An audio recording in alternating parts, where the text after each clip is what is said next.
Bapak, Ibu, saudara-saudari sekalian, orang-orang muda yang terkasih, marilah kita bersama-sama merenungkan sengsara wafat Tuhan kita Yesus Kristus, dan rahmat yang kita mohon adalah agar kita boleh ambil bagian dalam kesengsaraan Tuhan itu, sehingga menumbuhkan rasa cinta, rasa ingin semakin mendekat pada Tuhan kita. Marilah berdoa. Ingatlah ya Allah Bapa akan belas kasih-Mu. Kuduskanlah dan lindungilah selalu hamba-hamba-Mu. Bagi merekalah Kristus Putramu telah memulai misteri Paskah dengan penumpahan darahnya. Sebab Dialah Tuhan pengantara kami. Amin.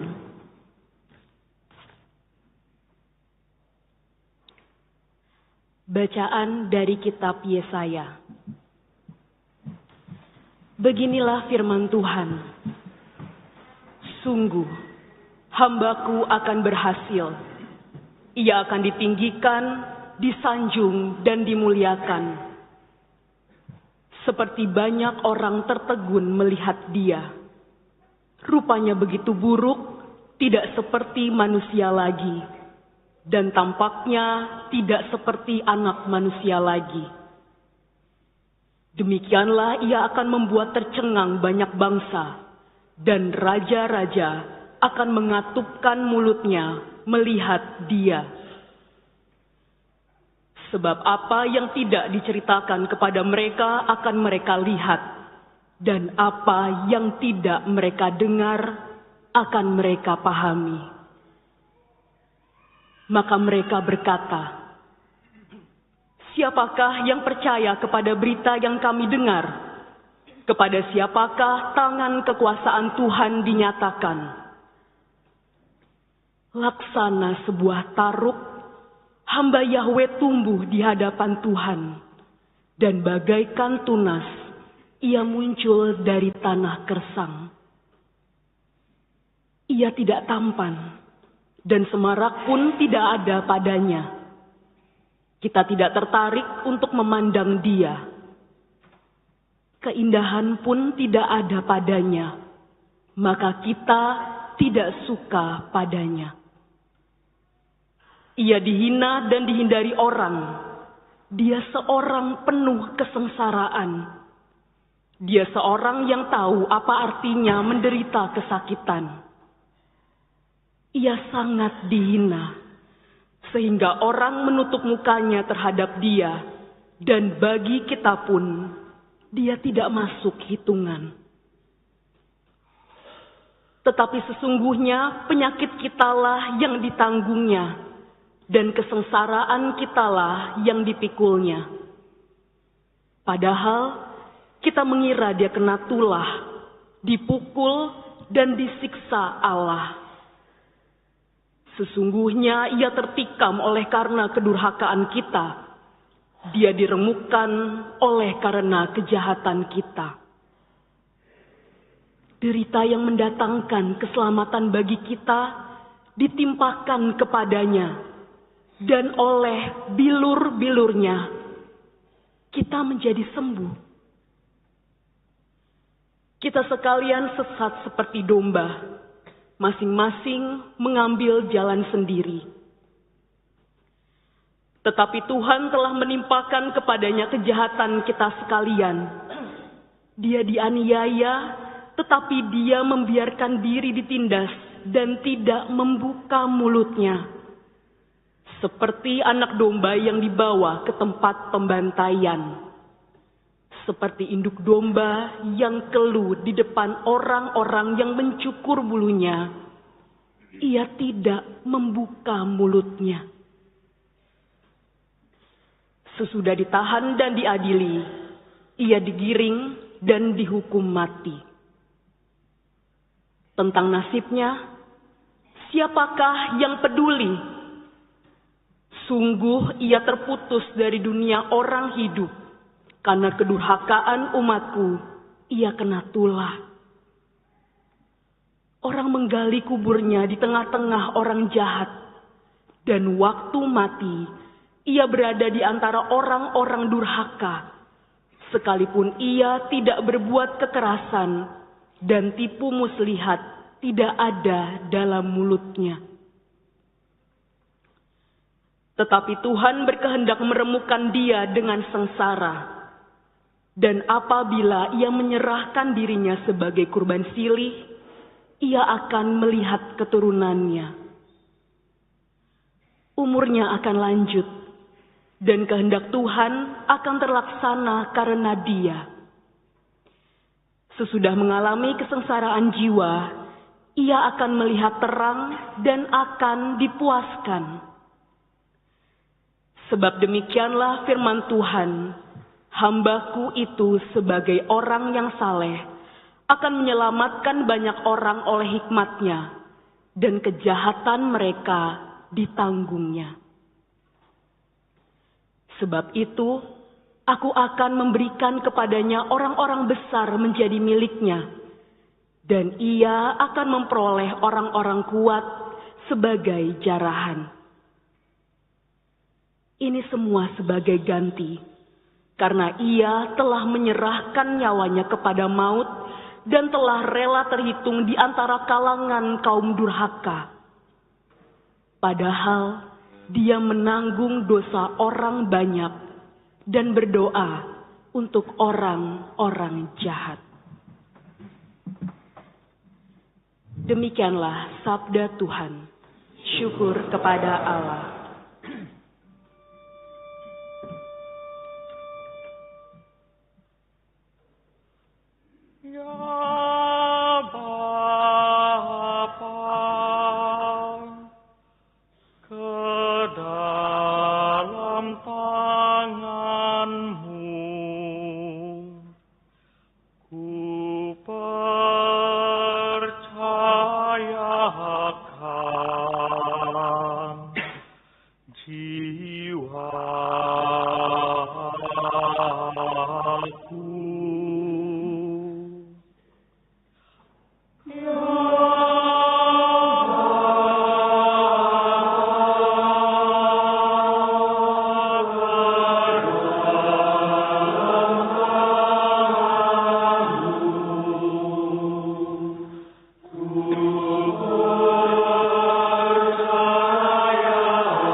Jangan sekali-kali aku mendapat malu. Luputkanlah aku oleh karena keadilan-Mu. Ke dalam tangan-Mu kuserahkan nyawaku. Sudilah membebaskan daku ya Tuhan, Allah yang setia.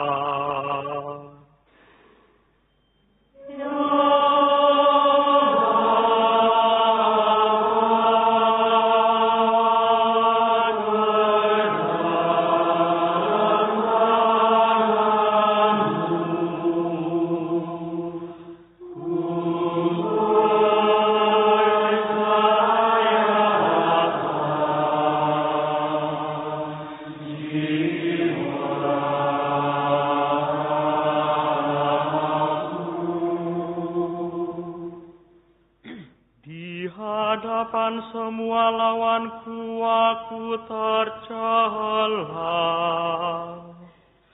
tetangga-tetanggaku merasa jijik, para kenalanku merasa ngeri. Mereka mereka yang melihat aku cepat-cepat menyingkir. Aku telah hilang dari ingatan seperti orang mati. Telah menjadi seperti barang yang pecah.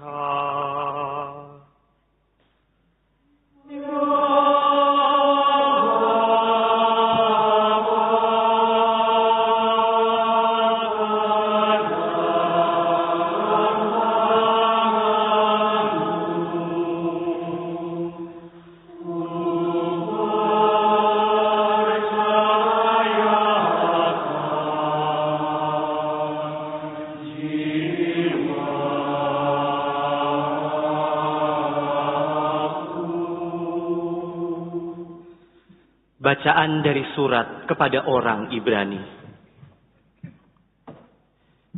Saudara-saudara, kita sekarang mempunyai imam agung yang telah melintasi semua langit, yaitu Yesus, Anak Allah.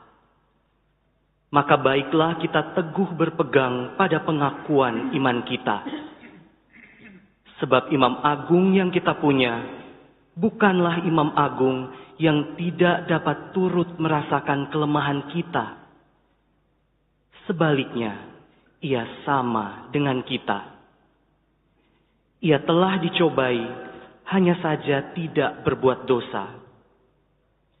Sebab itu, marilah kita menghampiri tahta kerahiman Allah dengan penuh keberanian, supaya kita menerima rahmat dan menemukan kasih karunia untuk mendapat pertolongan pada waktunya. Dalam hidupnya sebagai manusia, Yesus telah mempersembahkan doa dan permohonan dengan ratap tangis dan keluhan kepada Dia yang sanggup menyelamatkannya dari maut. Dan karena kesalehannya, Ia telah didengarkan. Akan tetapi sekalipun anak, Ia telah belajar menjadi taat. Ini ternyata dari apa yang telah dideritanya. Dan sesudah mencapai kesempurnaan, ia menjadi pokok keselamatan abadi bagi semua orang yang taat kepadanya. Demikianlah sabda Tuhan. Syukur kepada Allah.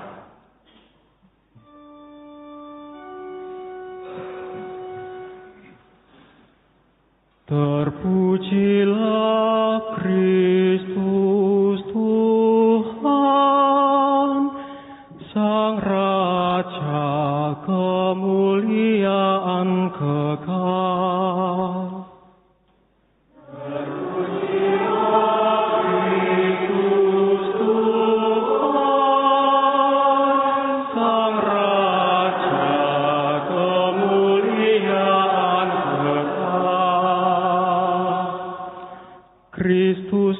Untuk kita sampai wafatnya di salib.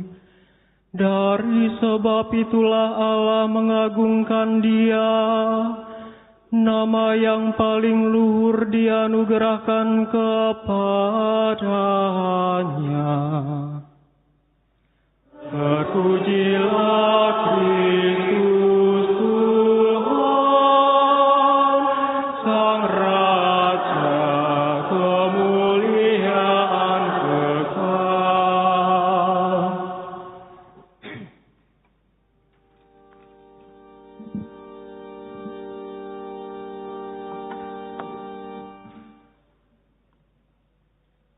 Mari kita merenungkan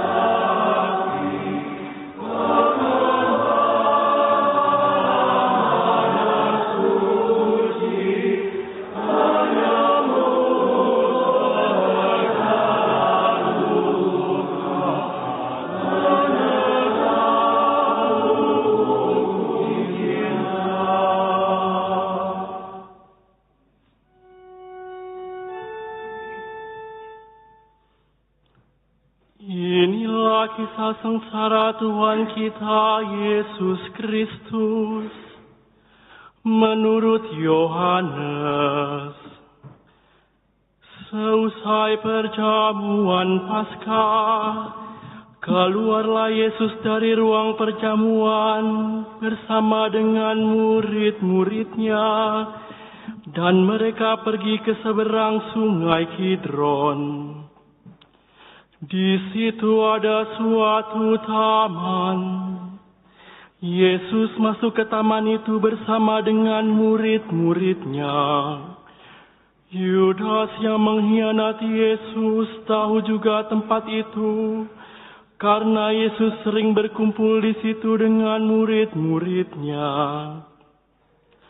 Maka datanglah juga Yudas ke situ, bersama sepasukan prajurit dan penjaga-penjaga bait Allah, yang disuruh oleh imam-imam kepala dan orang-orang Farisi. Mereka datang lengkap dengan lentera, suluh dan senjata. Yesus tahu akan semua yang akan menimpa dirinya. Maka ia maju ke depan dan berkata kepada mereka, "Siapakah yang kamu cari?" Jawab mereka, "Yesus dari Nazaret." Kata Yesus kepada mereka, "Akulah Dia." Yudas yang mengkhianati Yesus berdiri juga di situ bersama-sama mereka. Ketika Yesus berkata kepada mereka, "Akulah Dia," mundurlah mereka dan jatuh ke tanah. Maka Yesus bertanya pula, "Siapakah yang kamu cari?" Jawab mereka, "Yesus dari Nazaret." Jawab Yesus, "Telah kukatakan kepadamu, Akulah Dia. Jika Aku yang kamu cari, biarkanlah mereka ini pergi." Demikianlah terjadi supaya genaplah firman yang telah dikatakannya, "Dari mereka yang Engkau serahkan kepadaku, tidak seorang pun yang Kubiarkan hilang." Lalu Simon Petrus yang membawa pedang menghunus pedang itu dan menetakannya kepada hamba imam agung dan memutuskan telinga kanannya. Nama hamba itu Malkus. Kata Yesus kepada Petrus, "Sarungkanlah pedangmu itu.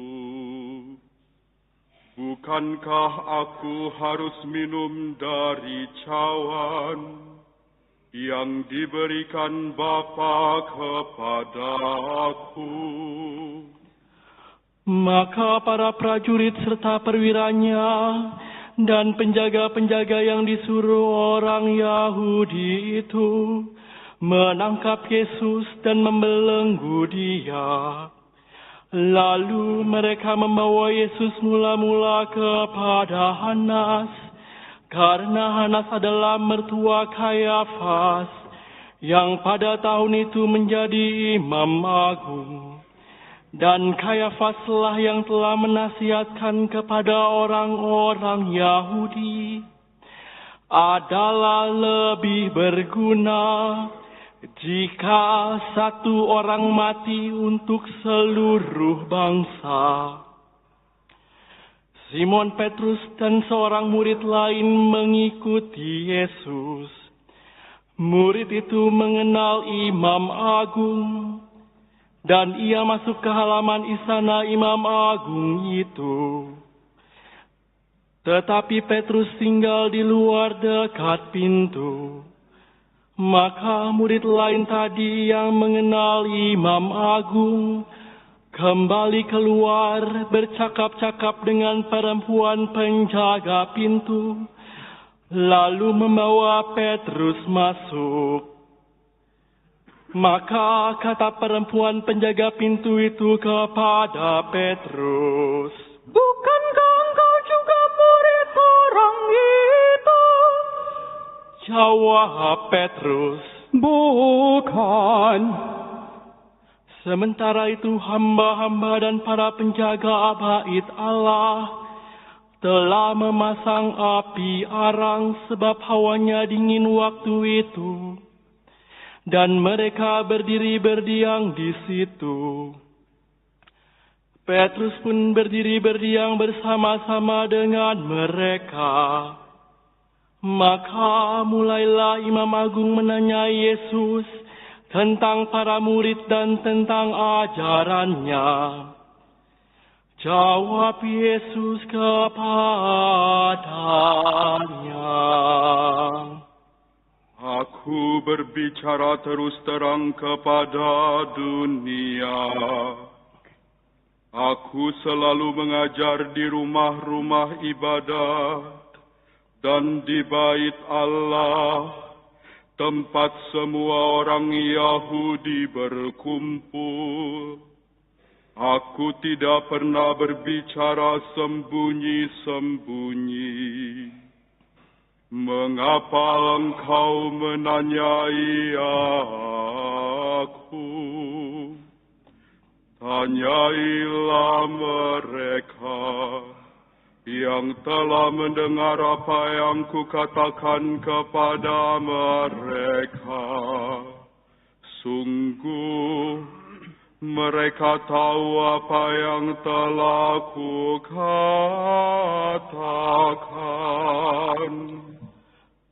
Ketika Yesus berkata demikian, seorang penjaga yang berdiri di situ menampar muka Yesus sambil berkata, "Begitukah jawabmu kepada Imam Agung?" Jawab Yesus kepadanya, Jikalau kataku itu salah, tunjukkanlah salahnya. Tetapi jikalau benar, mengapa engkau menampar aku? Lalu Hanas mengirim Yesus terbelenggu kepada Kayafas Imam Agung. Simon Petrus masih berdiri berdiam. Kata orang-orang itu kepadanya, "Bukankah kau juga seorang murid Yesus?" Petrus menyangkal katanya, "Bukan." Salah seorang hamba Imam Agung, keluarga dari hamba yang telinganya dipotong Petrus, berkata kepadanya, "Bukankah engkau kulihat di taman itu bersama dengan Yesus?" Maka Petrus menyangkal lagi, dan ketika itu berkokoklah ayam.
Keesokan harinya mereka membawa Yesus dari istana Kayafas ke gedung pengadilan.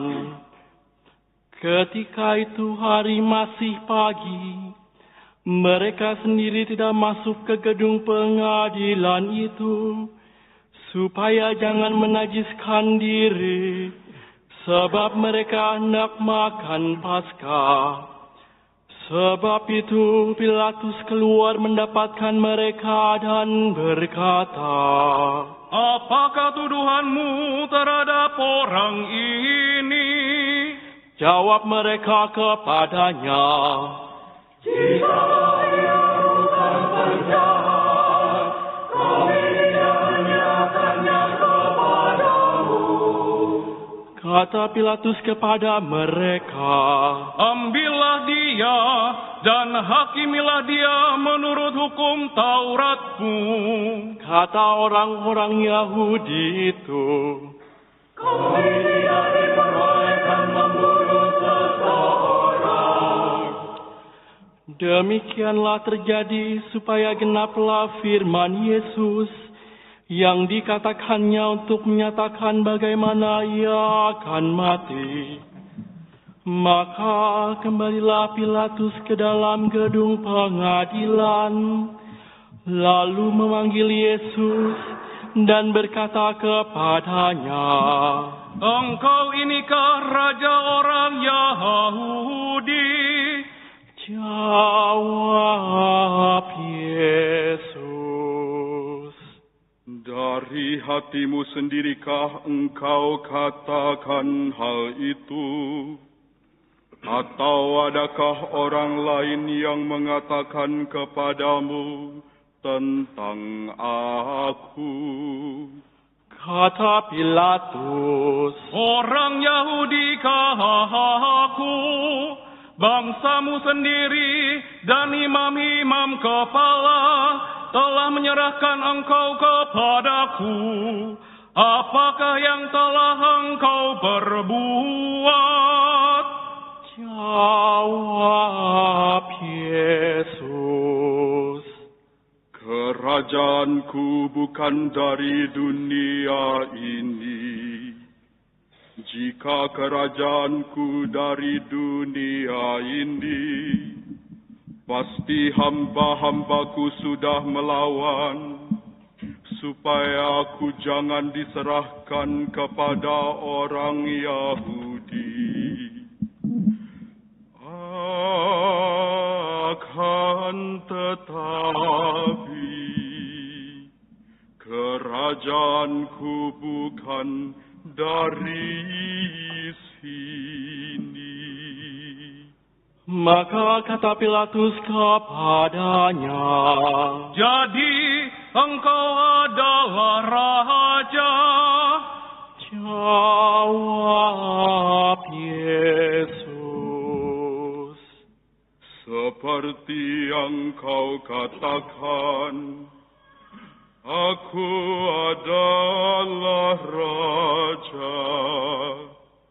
Untuk itu aku lahir, dan untuk itulah aku datang ke dunia ini, yakni untuk memberi kesaksian tentang kebenaran. Setiap orang yang berasal dari kebenaran mendengarkan suaraku. kata Pilatus kepadanya, Apakah kebenaran itu?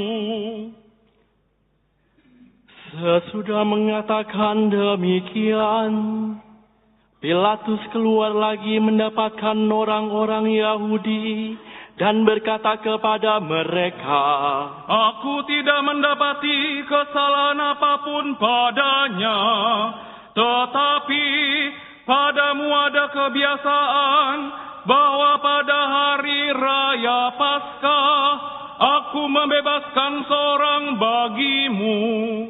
Maukah kamu supaya aku membebaskan raja orang Yahudi ini bagimu. Mereka pun berteriak, Jangan dia, melainkan Barabas. Barabas adalah seorang penyamun. Lalu Pilatus mengambil Yesus dan menyuruh orang menyesah dia. Prajurit-prajurit menganyam sebuah mahkota duri dan menaruhnya di atas kepala Yesus. Mereka mengenakan jubah ungu padanya dan sambil maju ke depan mereka berkata, Salam, hai Raja orang Yahudi. Lalu mereka menampar wajah Yesus. Pilatus keluar lagi dan berkata kepada orang-orang Yahudi, Lihatlah, aku membawa dia keluar kepada kamu, supaya kamu tahu bahwa aku tidak mendapati kesalahan apapun padanya. Lalu Yesus keluar, bermahkota duri dan berjubah ungu. Maka kata Pilatus kepada mereka, Lihatlah manusia ini.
Ketika para imam kepala dan penjaga-penjaga itu melihat Yesus, berteriaklah mereka, Salibkan dia, salibkan dia.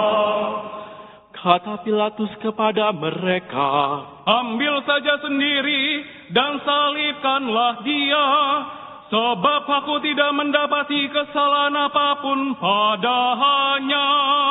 Jawab orang-orang Yahudi itu kepadanya, Kami mempunyai hukum, dan menurut hukum itu, ia harus mati, sebab ia menganggap dirinya sebagai anak Allah. Ketika Pilatus mendengar perkataan itu, bertambah takutlah ia. Lalu ia masuk pula ke dalam gedung pengadilan dan berkata kepada Yesus, Dari manakah asalmu? Tetapi Yesus tidak memberi jawab kepadanya. Maka kata Pilatus, Tidakkah engkau mau berbicara dengan aku? Tidakkah engkau tahu bahwa aku berkuasa membebaskan engkau dan berkuasa juga untuk menyalibkan engkau?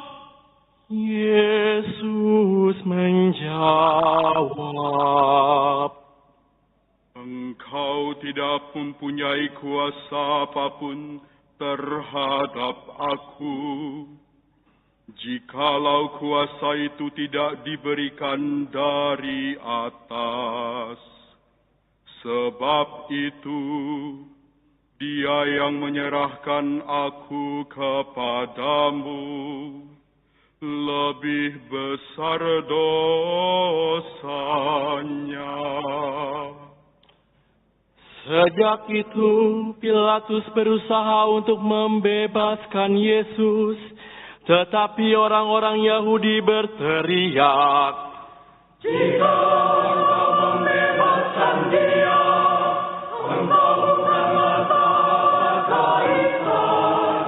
Setiap orang yang menganggap diri raja melawan Kaisar." Ketika mendengar perkataan itu, Pilatus menyuruh Yesus keluar. Lalu ia duduk di kursi pengadilan di tempat yang bernama Litostrotos, dalam bahasa Ibrani Gabata. Hari itu ialah hari persiapan Paskah, kira-kira jam 12. Kata Pilatus kepada orang-orang Yahudi itu, Inilah rajamu. maka berteriaklah mereka, Salibkan dia. kata Pilatus kepada mereka, Haruskah aku menyalibkan rajamu? jawab imam-imam kepala, Kami tidak mempunyai raja selain Kaisar. Akhirnya Pilatus menyerahkan Yesus kepada mereka untuk disalibkan. Mereka menerima Yesus sambil memikul salibnya. Yesus dibawa keluar kota ke tempat yang bernama Tengkorak, dalam bahasa Ibrani Golgota. Di situ Yesus disalibkan, dan bersama dengan dia disalibkan juga dua orang lain, sebelah menyebelah, Yesus di tengah-tengahnya. Pilatus menyuruh memasang juga tulisan di atas kayu itu.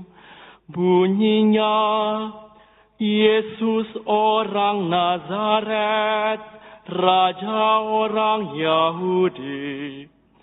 Banyak orang Yahudi membaca tulisan itu, sebab tempat Yesus disalibkan itu letaknya dekat kota, dan kata-kata itu tertulis dalam bahasa Ibrani, Latin, dan Yunani. Maka kata imam-imam kepala kepada Pilatus, Janganlah kau menulis Raja Yahudi, tetapi ia mengatakan, Aku Raja Yahudi. jawab Pilatus, Apa yang kutulis tetap tertulis. setelah prajurit-prajurit menyalibkan Yesus, mereka mengambil pakaian Yesus, lalu membaginya menjadi 4 bagian, masing-masing prajurit 1 bagian. Jubah Yesus mereka ambil, tetapi jubah itu tidak berjahit. Dari atas ke bawah merupakan 1 tenunan utuh. Karena itu mereka berkata seorang kepada yang lain, Janganlah kita membagi jubah ini menjadi beberapa potong, tetapi baiklah kita membuang undi untuk menentukan siapa yang akan mendapatnya. demikianlah terjadi, supaya genaplah yang tertulis dalam kitab suci. Mereka membagi-bagi pakaianku di antara mereka, dan membuang undi atas jubahku. Hal itu telah dilakukan oleh prajurit-prajurit itu.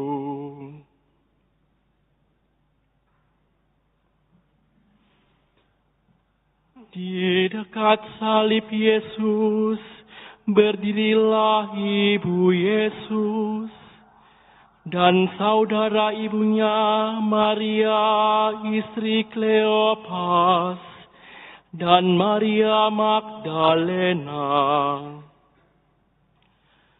Ketika Yesus melihat ibunya dan murid yang ia kasihi di sampingnya, berkatalah ia kepada ibunya,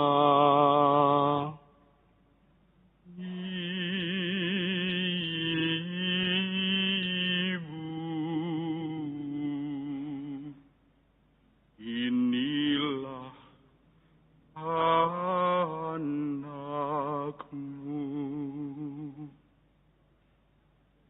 Dan kemudian katanya kepada murid itu,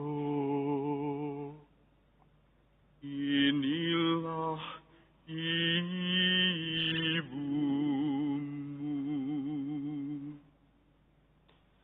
Dan sejak saat itu, murid itu menerima Maria di dalam rumahnya.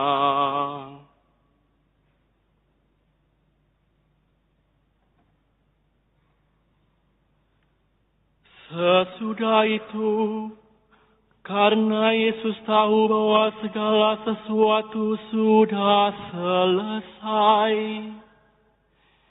berkatalah ia, supaya genaplah yang ada tertulis dalam kitab suci. Aku haus. Di situ ada suatu buli-buli penuh anggur asam.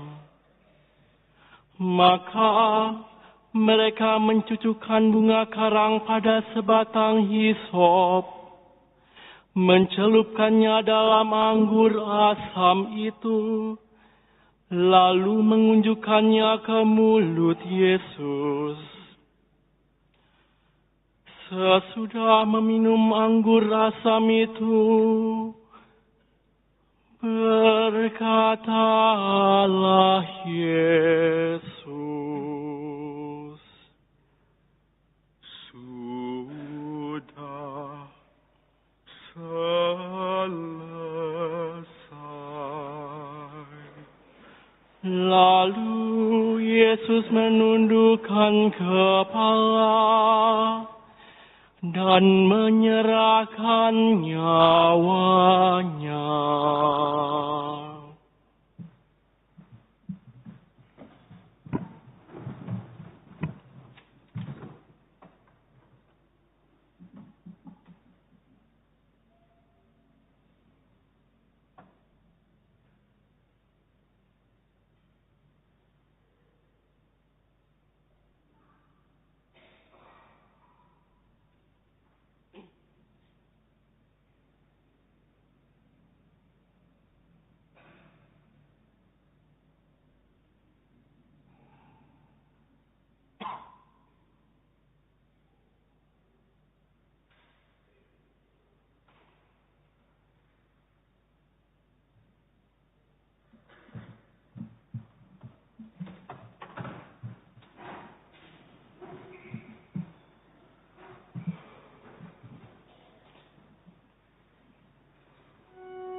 Karena hari itu adalah hari persiapan Paskah, dan supaya pada hari Sabat mayat-mayat itu tidak tinggal tergantung pada kayu salib, sebab Sabat itu adalah hari yang besar, maka datanglah orang-orang Yahudi kepada Pilatus dan meminta kepadanya supaya kaki orang-orang itu dipatahkan dan mayat-mayatnya diturunkan.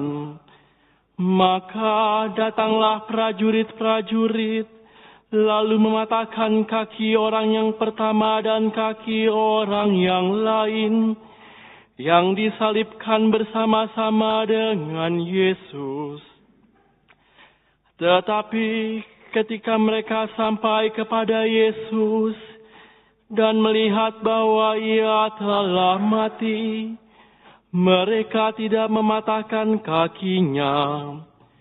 Tetapi seorang dari antara prajurit itu menikam lambung Yesus dengan tombak, dan segera mengalirlah darah serta air keluar. Dan orang yang melihat sendiri hal itu memberi kesaksian ini, dan benarlah kesaksiannya. Dan ia tahu bahwa ia mengatakan kebenaran, supaya kamu juga percaya. Sebab hal itu terjadi supaya genaplah yang tertulis dalam kitab suci. Tidak ada tulangnya yang akan dipatahkan. Dan nas lain yang mengatakan, mereka akan memandang Dia yang telah mereka tikam. Sesudah itu Yusuf dari Arimatea, seorang murid Yesus, tetapi sembunyi-sembunyi karena takut kepada orang-orang Yahudi, meminta kepada Pilatus supaya ia diperbolehkan menurunkan jenazah Yesus. Dan Pilatus meluluskan permintaan Yusuf. Lalu ia datang dan menurunkan jenazah Yesus. Juga Nikodemus datang di situ. Dialah yang mula-mula datang waktu malam kepada Yesus. Ia membawa campuran minyak mur dengan minyak gaharu, kira-kira 50 kati beratnya. Mereka mengambil jenazah Yesus, mengafaninya dengan kain lenan dan membubuhinya dengan rempah-rempah, menurut adat pemakaman orang Yahudi. Dekat tempat di mana Yesus disalibkan ada suatu taman, dan dalam taman itu ada suatu kubur baru, yang di dalamnya belum pernah dimakamkan seseorang. Karena hari itu hari persiapan Paskah orang Yahudi, sedang kubur itu tidak jauh letaknya. Maka mereka membaringkan jenazah Yesus di situ. Demikianlah kisah sengsara Tuhan kita.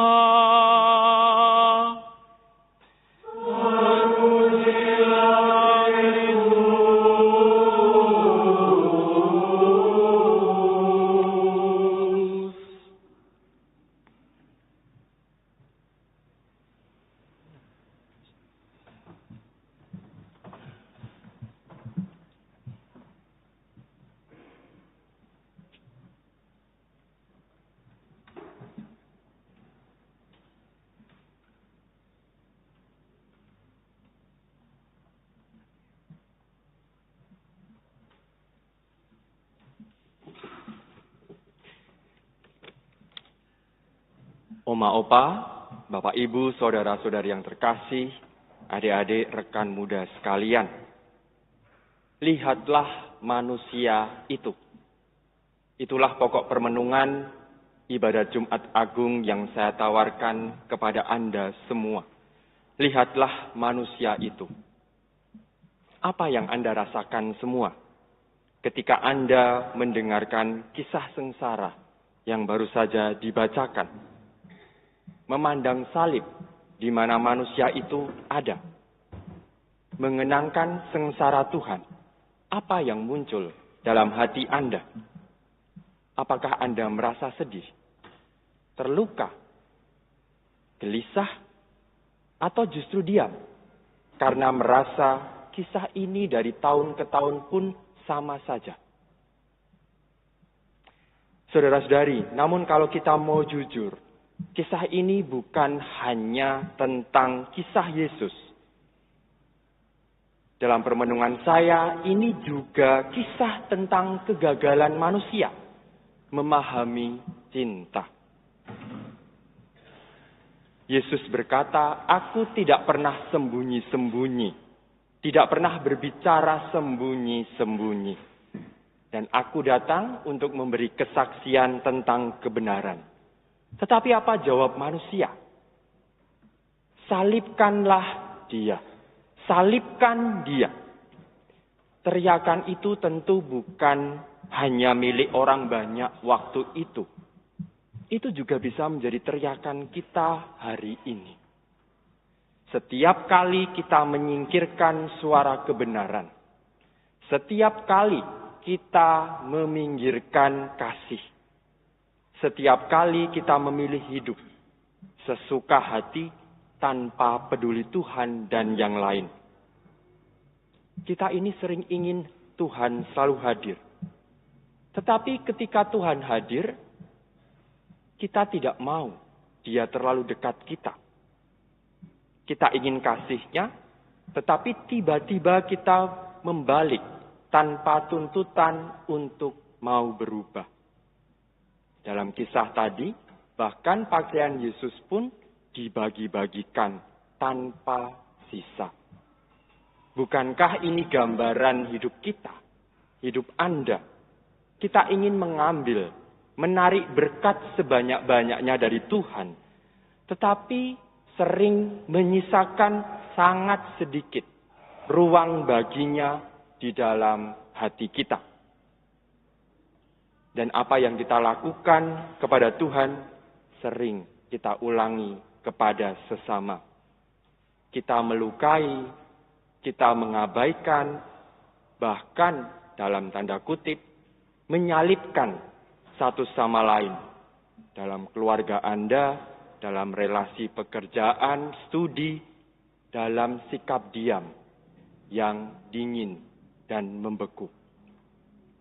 Saudara-saudari, namun eloknya, di tengah kegagalan manusia itu, kita mendengar kabar yang mengejutkan dari Nabi Yesaya.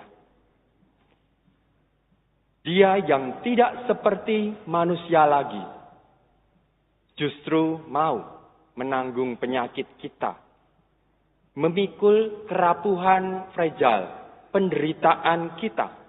Artinya apa, saudara-saudari? Kelemahan kita bukanlah akhir. Kelemahan kita justru menjadi tempat Allah yang Maha Rahim bekerja. Dalam bacaan kedua dikatakan, kita mempunyai imam agung yang turut merasakan kelemahan kita. Maka hari ini kita diajak untuk berani datang dengan penuh keberanian ke dalam tahta kerahimannya. Saudara, di tengah gelapnya salib yang kita dengarkan tadi, ternyata masih ada cahaya kecil. Ada yang datang kepada Tuhan di akhir-akhir perikop. Siapa dia? Tentu saja Bunda Maria. Tetapi ada tokoh yang sering kali kita lupakan. Yusuf dari Arimatea. Yang diam-diam menjadi murid Yesus, akhirnya dalam ending kisah dia berani tampil. Dia tidak gagal memahami cinta Tuhan. Ada pula Nikodemus. Ia membawa persembahan yang terbaik untuk pemakaman orang yang dicintainya. Ternyata di saat semua orang pergi, ada yang tetap tinggal dan mengasihi. Maka pertanyaan bagi Anda semua untuk Anda bawa pulang dan renungkan. Apakah Anda, kita, punya keberanian seperti mereka-mereka itu? untuk tetap tinggal dan mengasihinya. Hari ini, apa yang Anda bawa ke gereja ini? Hati yang mau berubah, hati yang mau mengasihi, atau hati yang membeku? Penyesalan, doa, atau keinginan untuk berubah. Sekalipun demikian, dalam akhir kisah sengsara tadi, manusia itu, Yesus berkata, sudah terlaksana. Tentu saja ini bukan sekedar selesai, mission completed, finish. Tetapi kasih itu sudah dijalani dengan tuntas. Saudara, dalam kegelapan hidup Anda semua hari-hari ini, Ia tidak pernah berhenti di tengah jalan. Ia tetap mengasihi kita sampai tuntas. Maka menurut permenungan saya, Jumat Agung ini bukan hanya tentang penderitaan, tetapi tentang sebuah kepastian. Kepastian apa? Kepastian bahwa kita tidak pernah ditinggalkan. Dan Dia yang tergantung di salib itu akan tetap berjalan bersama kita, melewati lorong hidup kita yang paling gelap sekalipun, dan membawa kita kembali kepada terang. Hari ini, sore ini, maka marilah kita tidak hanya mengasihi Yesus, tetapi mulai belajar menyerahkan hati kita kepadanya, datang kepadanya karena cintanya yang agung. Kita mulai lagi belajar untuk mencintai dan mengampuni sesama. Karena melalui salib itu kita hanya belajar satu hal saja. Cinta sejati mungkin gagal dipahami manusia. Tetapi lihatlah manusia itu, ia tidak pernah gagal mengasihi kita. Kemuliaan kepada Bapa dan Putra dan Roh Kudus. Seperti pada permulaan, sekarang, selalu, dan sepanjang segala abad. Amin.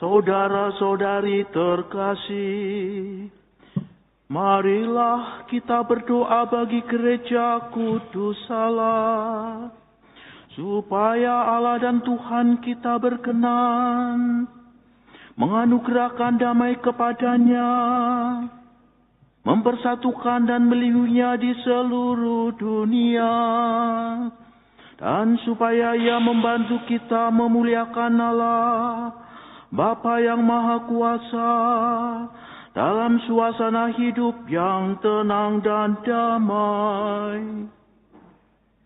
Allah yang Maha Kuasa dan kekal, dalam diri Kristus Engkau telah menyatakan kemuliaan-Mu kepada segala bangsa.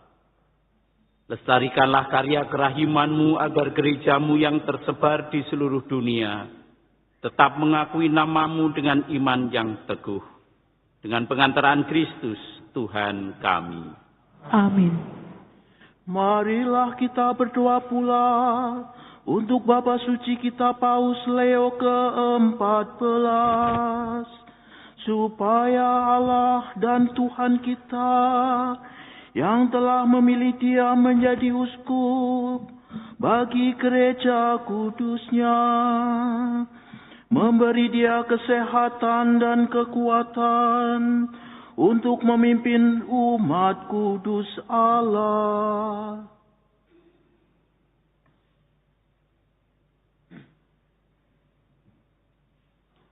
Allah yang Maha Kuasa dan kekal, segala sesuatu ada berdasarkan keputusan-Mu.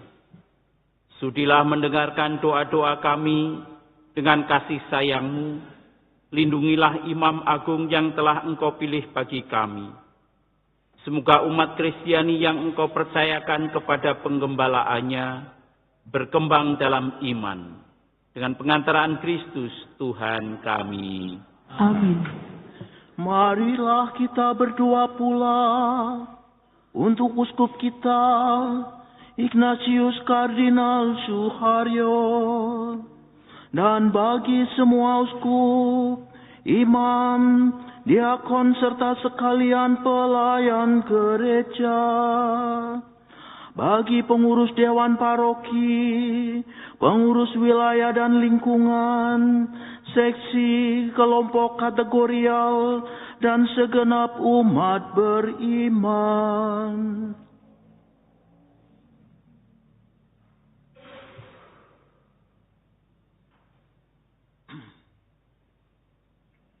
Allah yang Maha Kuasa dan Kekal, dengan roh-Mu Engkau menguduskan dan memimpin seluruh gereja. Semoga berkat bantuan rahmat-Mu, mereka mengabdi Engkau dengan setia, dengan pengantaraan Kristus, Tuhan kami. Amin. Marilah kita berdoa pula untuk para calon baptis dan baptisan baru.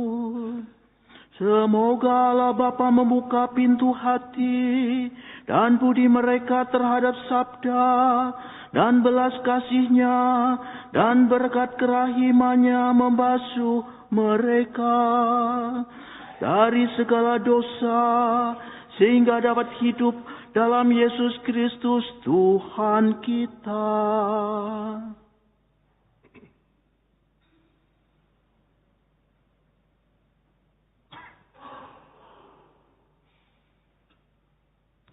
Allah yang Maha Kuasa dan Kekal, Engkau selalu menyuburkan gereja-Mu dengan anggota-anggota baru. Sudilah menambah iman dan pengetahuan para calon baptis, supaya dengan dilahirkan kembali lewat bejana pembaptisan, mereka digabungkan dengan himpunan anak-anak-Mu, dengan pengantaraan Kristus Tuhan kami. Amin. Marilah kita berdoa pula untuk semua saudara yang percaya akan Kristus, supaya mereka yang hidup dengan benar dapat dihimpun dan dijaga oleh Allah dan Tuhan kita dalam gerejanya yang esa.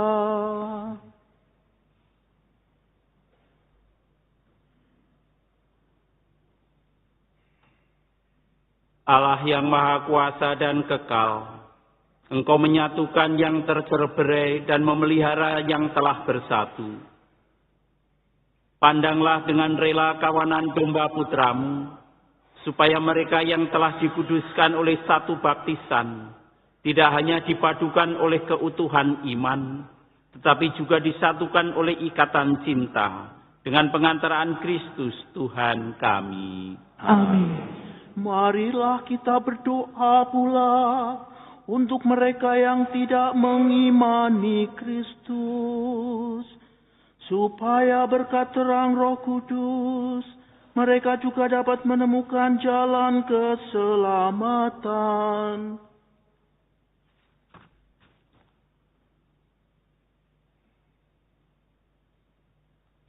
Allah yang Maha Kuasa dan Kekal, bantulah mereka yang tidak mengakui Kristus, agar dengan hidup jujur di hadapan-Mu, mereka menemukan kebenaran. Dan bantulah kami agar dengan semakin saling mengasihi dan semakin berhasrat memahami misteri kehidupan-Mu, kami menjadi saksi cinta-Mu yang lebih sempurna di dunia, dengan pengantaraan Kristus Tuhan kami. Amin. Marilah kita berdoa pula untuk mereka yang tidak mengenal Allah, supaya mereka dengan tulus hati mencari kebenaran. Download Tribun X